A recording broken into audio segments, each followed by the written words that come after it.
Oh, syempre, kalmalma. Tuloy. Nyo lahat kayo. Oh, di ba? Tumigil ka na, Crisette. Oh, pangalanan na kita. Grabe, oh. Tumawag ka kay Harry Roque. Tumigil ka na, Trixie. Ala, pinangalanan. Diyos ko. Tumigil ka na, Crisette. Tumigil ka na, Trixie. Nanginginig na si Maharlika. Pag nanginginig yan si pag nanginginig yan si tanda ng ganyan, ibig sabihin niya high blood na yan, mga kababayan, mga gumagalaw. Gina G si Maharlika. Crisette, tumigil ka na, Trixie. Pag nanginginig ng ganyan si Maharlika, nanginginig na buong laman yan sa galit, mga kababayan ko. Tuloy. Dahil pinagkatiusap kayo kay Harry Roque na kausapin ko si Alpotera. Ayan, pinagbabati pala sila ni Trixie at ni si Alpotera. Kwento lang natin, pero may malalaman pa kayo dito. Oh, do you think di ako takot pangalanan kayo? Mga p***a ninyo? Taray! Ang lakas na loob. Uwi ka nga ng Pilipinas. Oh, sige nga, para saan kayo? Tumawag ka! May recording ako dyan. Hoy, labas na. O ano ngayon? Sige nga, Trixie, ayaw niyong umamin. Dahil sa Alpotera na yan. O Crisette, ang sabi pa nga dyan, buti pa sila.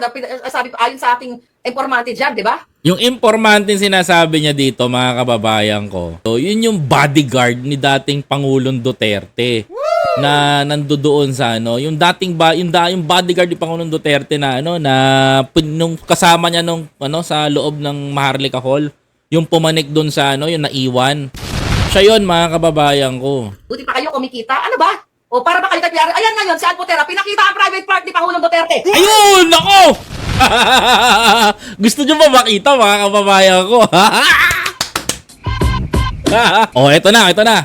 Game na ba kayo? Ang sabi dito, mga kababayan ko, liwanagin natin ulitin ko lang yung sinabi niya, liwanagin natin ayan, ano pinakita ni Alpotera? Eto. Private part ni Pangulong Duterte.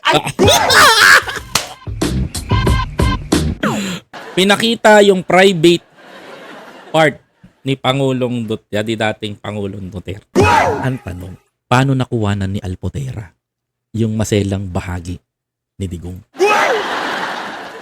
Ano? Sige ka, mga kababayan! O, yun ang tanong dito. Puputulin ko. Yung very common yung mga batikos ni Maharlika regarding kay Crisette at kay Trixie versus ganito, Roque, ganyan. But the main question is na tumatakbo sa isipan ko ngayon, mga kababayan ko, paano nakuwanan ni Alpotera yung maselang bahaghari?